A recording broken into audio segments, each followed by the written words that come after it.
So the last speaker in this session will be Jay, talking about verifying tensor rewrites. And this is a distinguished paper. And let's take it away.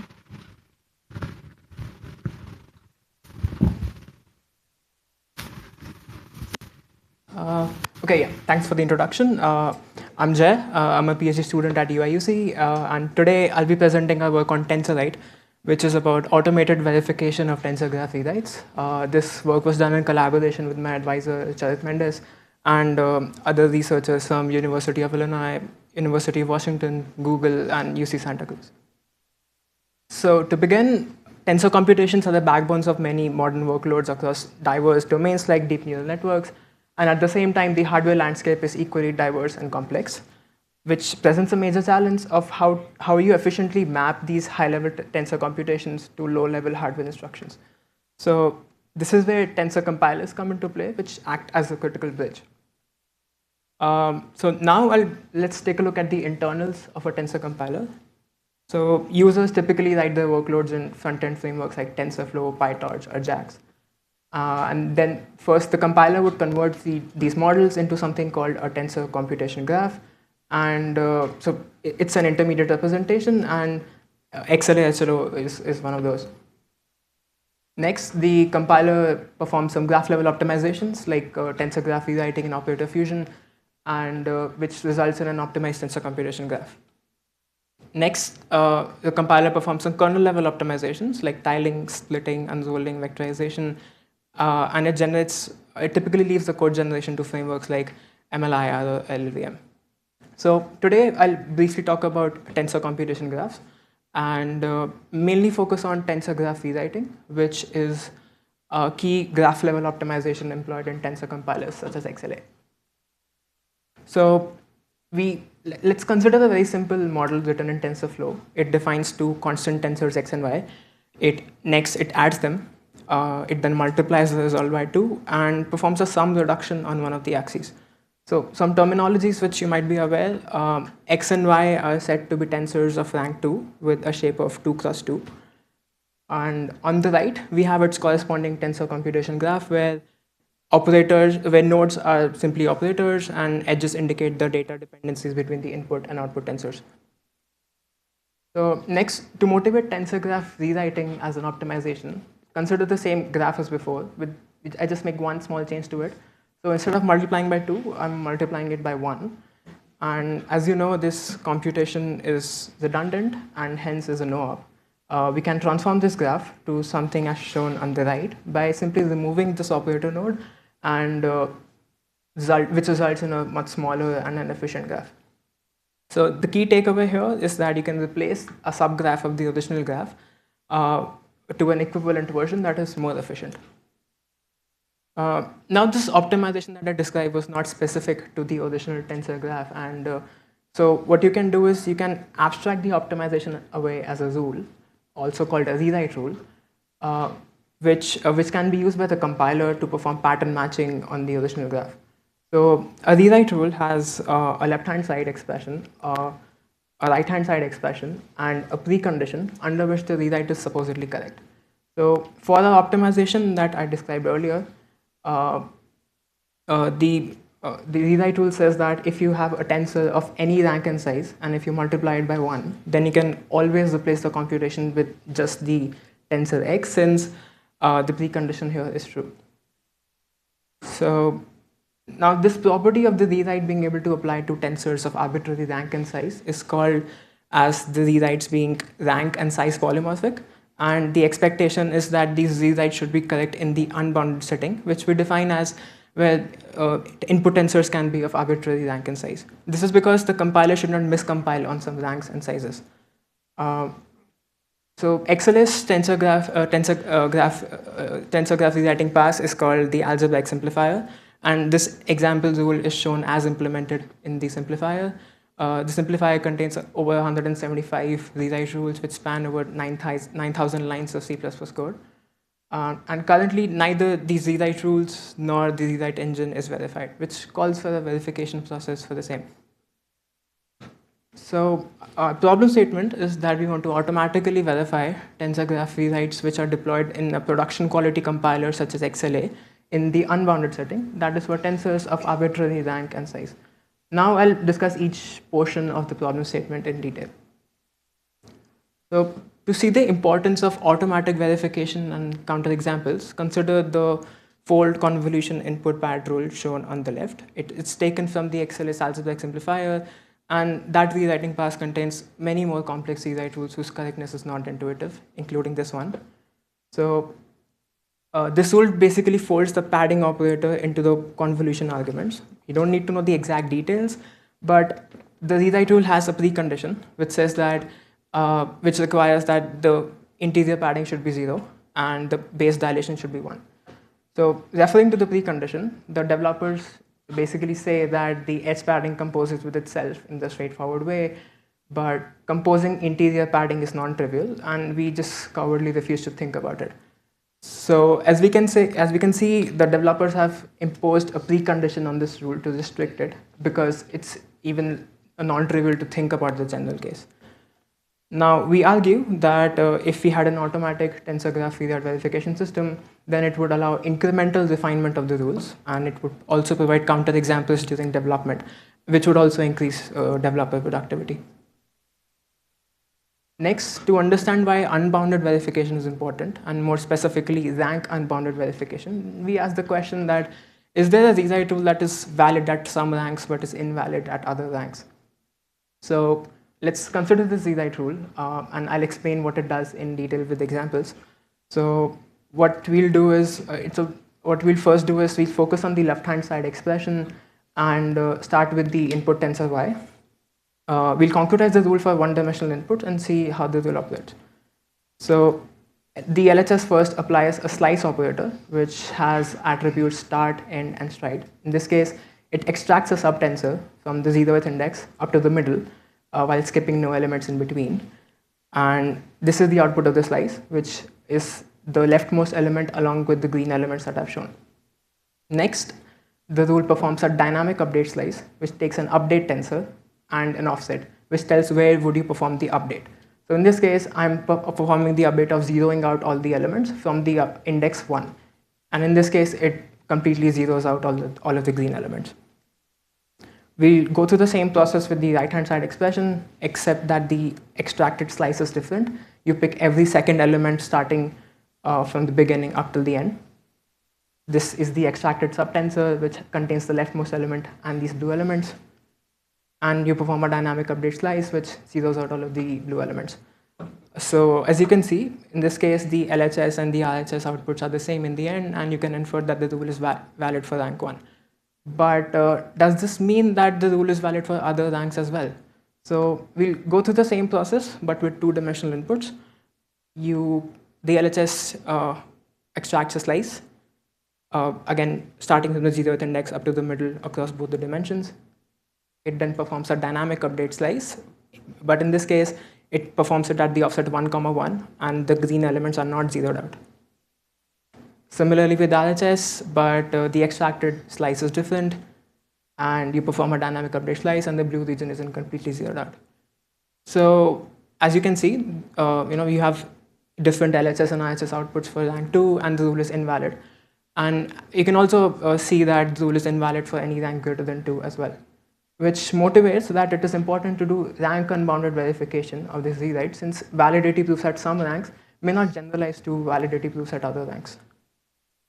So looking at the landscape of prior works in tensor rewrite verification, those works are either not automatic or do not support unbounded verification or do not have support for complex XLA HLO operators and precondition. So our solution to this problem is a tool called TensorRight, where I'll discuss each component in detail.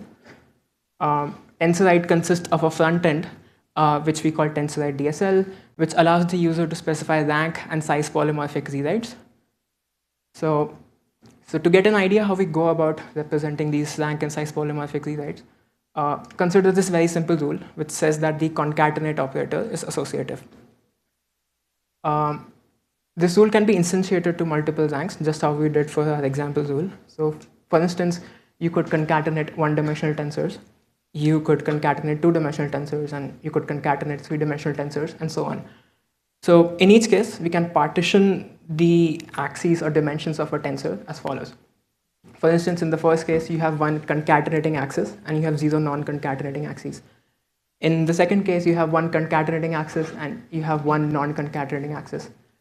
In the third case, you have one concatenating axis, and you have two non-concatenating axes, and it goes on.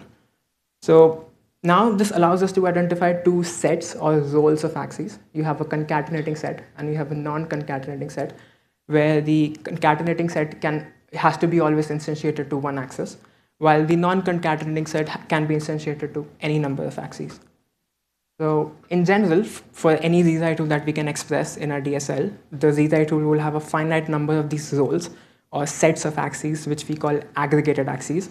And these are abstract sets which can be instantiated to any number of ranks, and this allows you to compactly represent tensors of arbitrary rank.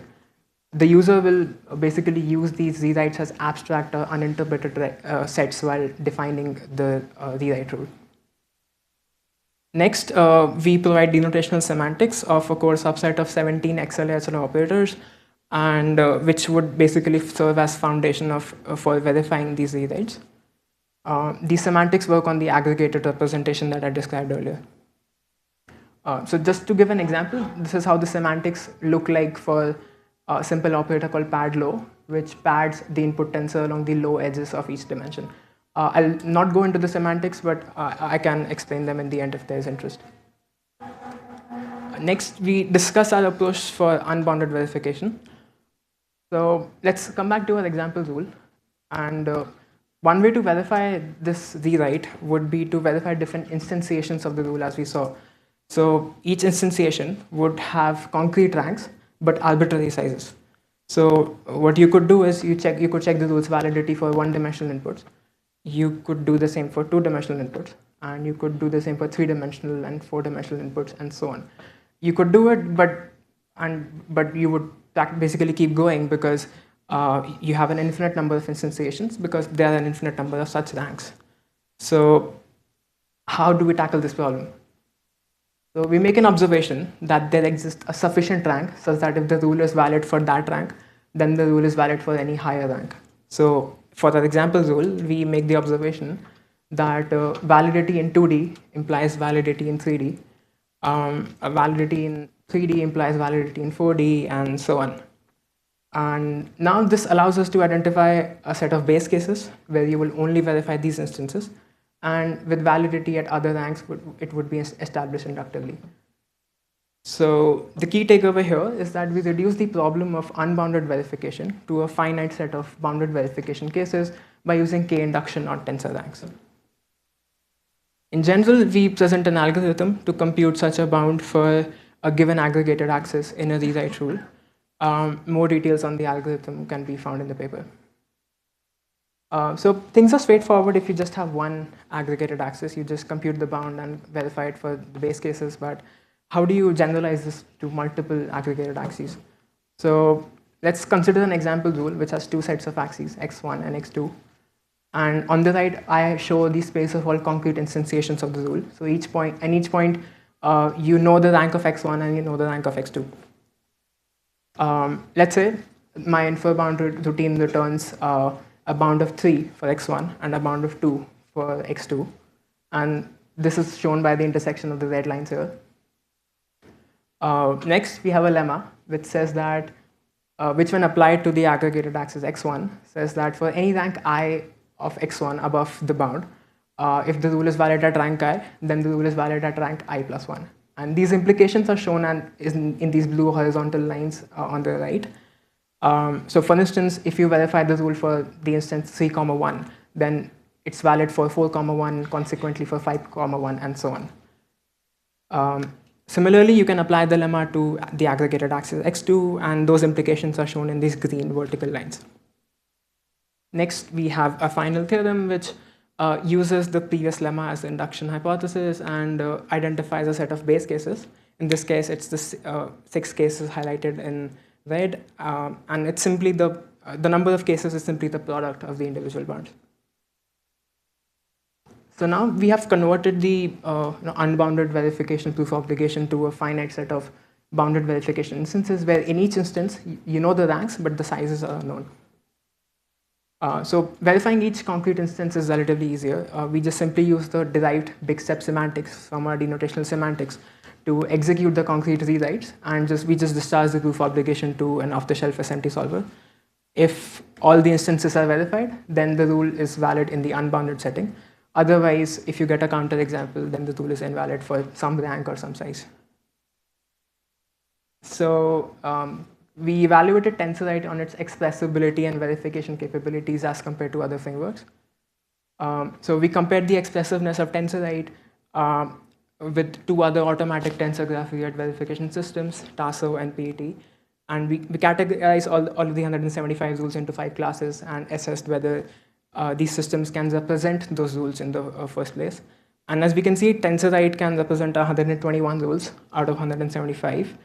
And it can verify 115 in the unbounded setting. And when it comes to verification times, here's the CDF. We were able to verify 108 rules under 1 second in the full generality, and the maximum verification time was 23 seconds. When it comes to the number of bounded verification instances that you required, as we can see, it was 1 for 110 rules, the majority of the rules, while the maximum number of instances that we required was 4. And also to demonstrate TensorRight's usability, this is the same rule that we saw earlier, the fold convolution input pad rule, which has a restrictive precondition. So what we did was we relaxed the precondition and implemented a more general version of the rule where the differences are shown in the boxes. The new computed parameters are very complex to think about, but TensorRight was able to verify the general version of the rule. So to conclude, we presented DSL to specify rank and size polymorphic rewrites. We provide the first formalization of a sizable subset of operators present in a production quality compiler such as XLA. We provide the first automatic verification strategy that can verify tensor graph rewrites in the unbounded setting. And we've successfully verified 115 rules taken from the XLS algebraic simplifier. So that's it from my side. Our tool is publicly available as GitHub. Please feel free to give it a try. Thank you.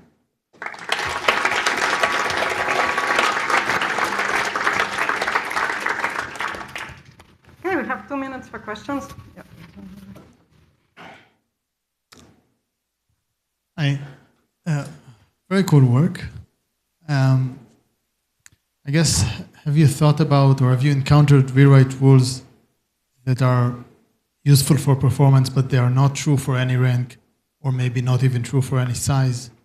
And do you have some thoughts on extending to this? No, because for now, what we did was we just took these rules in the compiler and they were implemented with the intention that they should be valid for all ranks and sizes. And that's what we verified, but we didn't find any rules that that would, as you said, maybe works for some ranks and sizes. I guess that was not the intention for the compiler developers. Thank you. And I guess I have some nitpicking about the comparison to TASO, but we can take that offline. Absolutely.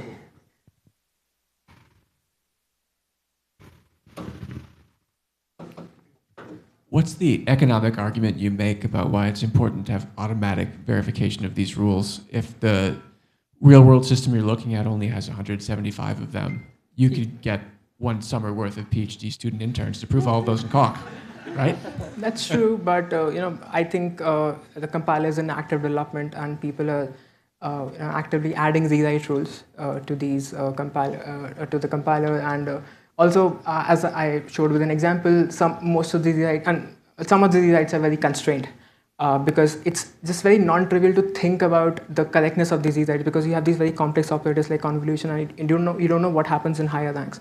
So even if you go about with the proof, you should have something in mind on why it's correct. In this case, you probably don't have to do that. If it's incorrect, you'll just get very fast feedback. So you're conjecturing, even for experts, it's quite a lot of work to prove each of these, at least for the more advanced examples. Yeah, that's the comment that I showed. That was a comment by the compiler developers themselves. Thanks. Time, unfortunately, at this point, but feel free to reach out after the talk. That concludes our session today. Thank you very much.